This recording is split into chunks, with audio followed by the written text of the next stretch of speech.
পাইছ আৰু অকল আমাৰ বিজেপি চৰকাৰে নহয় যোৱাটো দিনত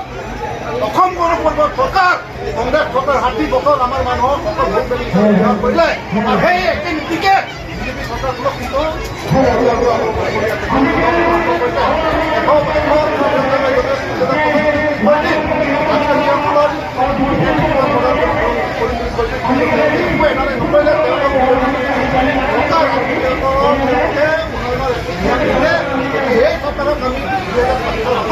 আমাৰ অৱস্থা আমাৰ নহয় আমি বিধায়কলৈ আমি বন্ধ কৰিব তেওঁলোকে আজি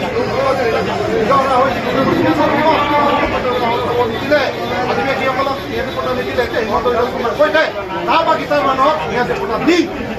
গাঁও বাগিচাত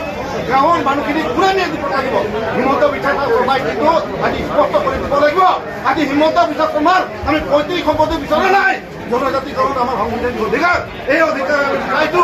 ৰিলিকি ভূঞাৰ পৈতৃক সম্পত্তি বিচৰা নাই আমাৰ ন্যায়ৰ পতা আমাৰ যি ন্যায্য দাবী আছে এই ন্যায্য দাবী আমি বিচাৰিছো আজি আদিবাসী সংকটত ভুগিছে সেই আদিবাসীৰ আজি আইডেণ্টিটিৰ কাৰণে আমি ফাইট কৰিবলগীয়া হৈছে তাতকৈ ডাঙৰ বিষয় নহয় আজি আমি ধিক্কাৰ জনাইছো আৰু BJD চৰকাৰকো আমি অকিয়াই দিছোঁ আৰু 6 শিডিউল এৰিয়াৰ যিবিলাক কাউন্সিলাৰ তেওঁলোকক আমি দাবী জনাব বিচাৰোঁ যে 1986 যি চেপ্টাৰ আছে ক্লজ আছে যে মাটিৰ অধিকাৰত সেই অধিকাৰৰ মতে আদিবাসীসকলক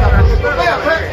আমাৰ মাটিৰ অধিকাৰ নকৰিলে এই আমাৰ শেষ ৰক্ষামী আৰু এই আন্দোলন কিন্তু ৰাজ্যজুৰি বিস্তৃতভাৱে